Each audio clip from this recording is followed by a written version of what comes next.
pessoal, nós vamos conversar sobre um assunto que, sem dúvida, irá ajudá-los muito durante os momentos de leitura e de interpretação de textos, certo?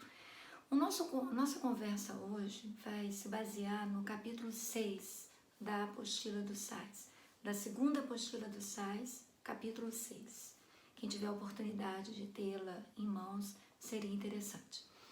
O capítulo 6, ele tem o título Funções da Linguagem.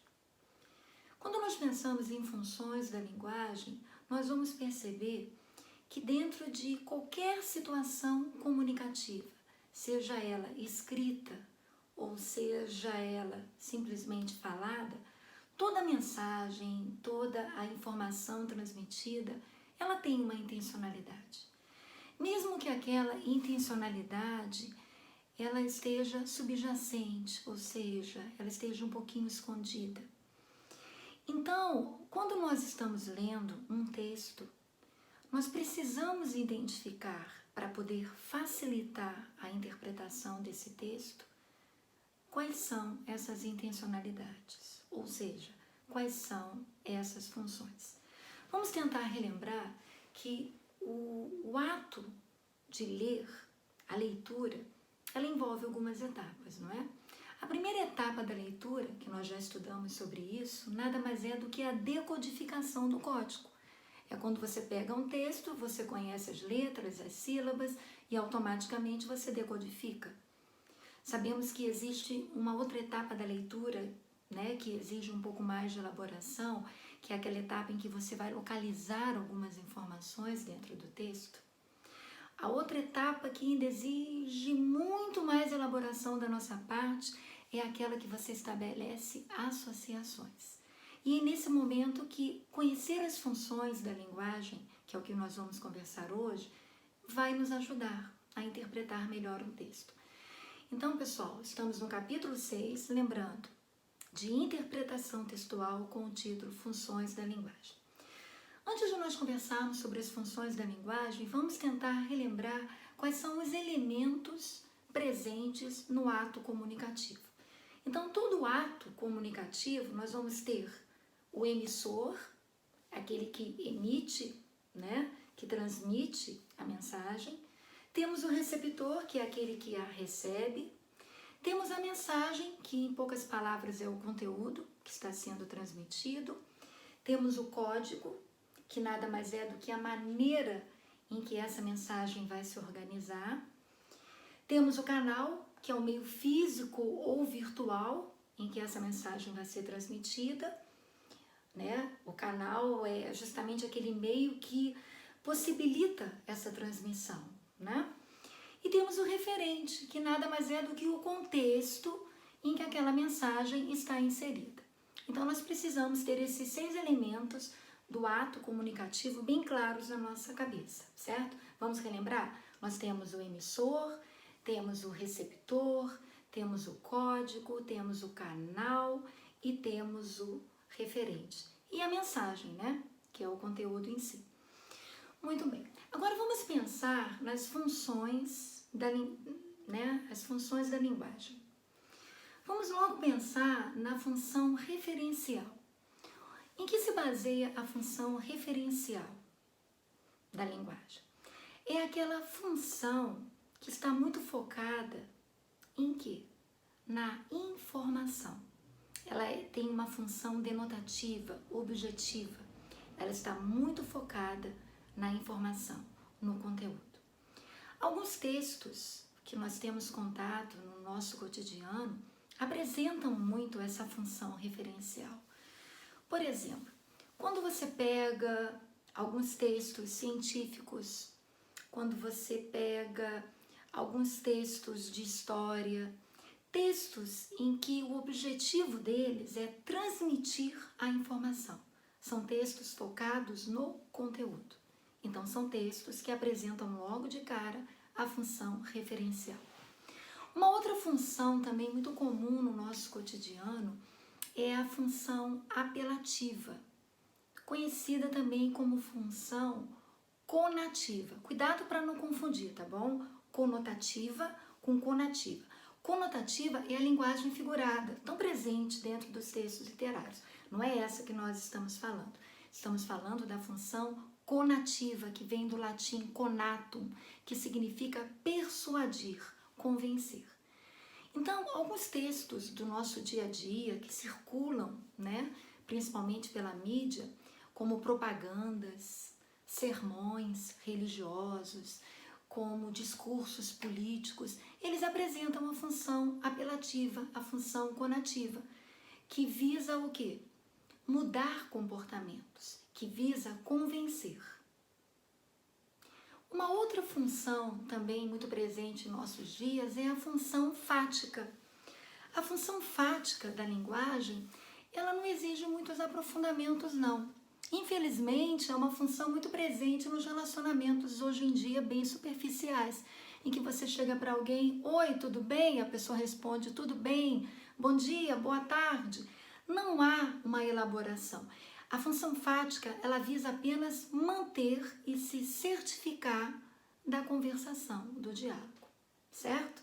Não vamos querer para as nossas vidas a função fática, tá bom, gente? Só de vez em quando. Então, já falamos até agora 3 funções da linguagem. A função referencial, falamos da função apelativa ou conativa e falamos da função fática.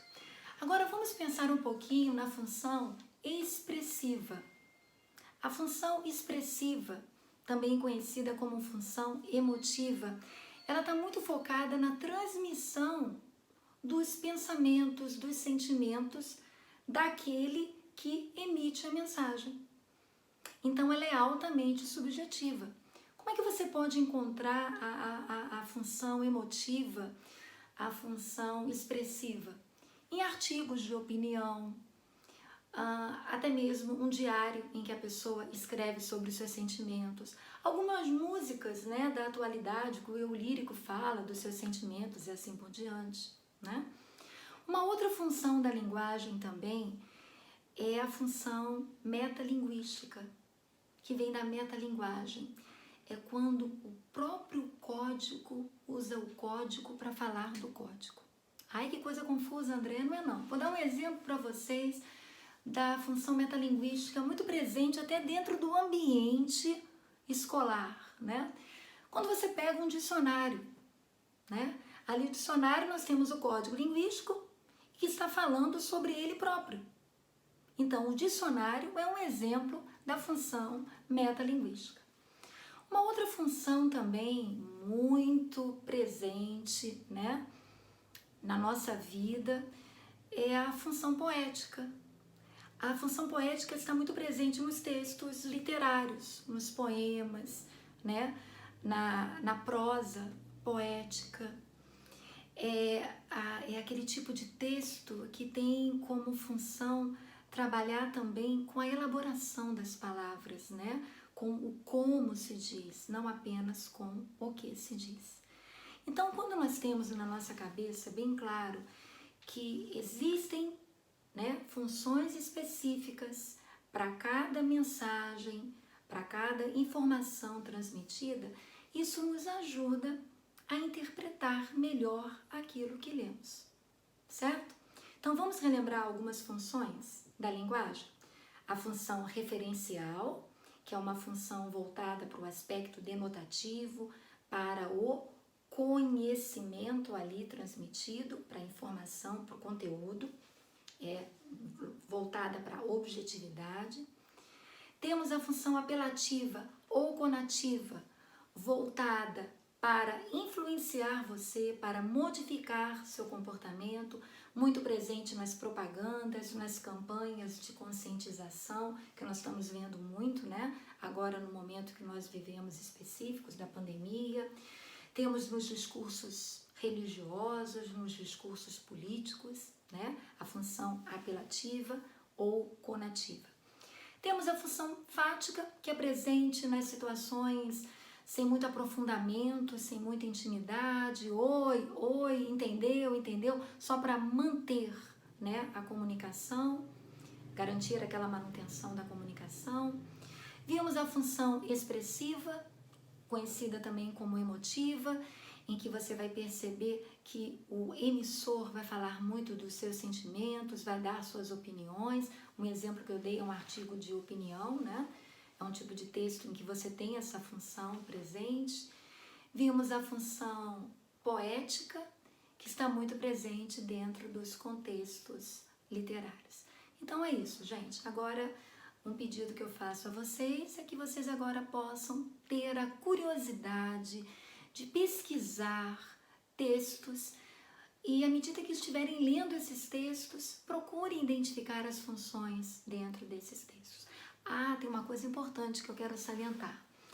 Não pensem que um texto ele apresenta uma única função da linguagem. É claro que sempre há o predomínio de uma. Vou dar um exemplo para vocês. Diríamos que você está lendo um texto que fala sobre um determinado produto que está sendo vendido. É claro que nesse tipo de texto, a função da linguagem predominante é a função apelativa, é a função conativa, que tem muitos verbos, né, no imperativo, faça, né, veja, compre, experimente.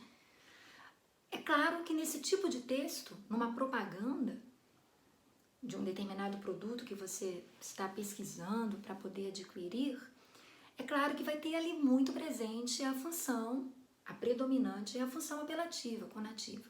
Só que diríamos que para que o fabricante ele consiga realmente te persuadir, ele vai usar de detalhes, ele vai fornecer detalhes sobre aquele produto.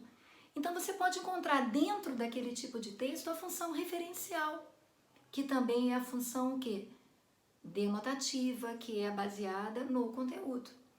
E diríamos que o fabricante, ele também, aquele que está te vendendo aquela propaganda, né, que está transmitindo, ele também queira falar a opinião dele sobre o produto. Diríamos que ele usou o produto. Então você pode encontrar ali também a função emotiva. Perceberam então? Nós não podemos achar que um texto vai apresentar apenas uma única função da linguagem. Então nós ficamos por aqui. Incentivo que vocês possam agora, toda vez que estiver lendo um texto, se exercitarem e conseguirem identificar no texto, se fazer essa pergunta: qual é a finalidade desse texto? Qual é a função desse texto? Então é por aí que nós ficamos hoje e continuamos no próximo encontro. Um abraço para todos e um beijo.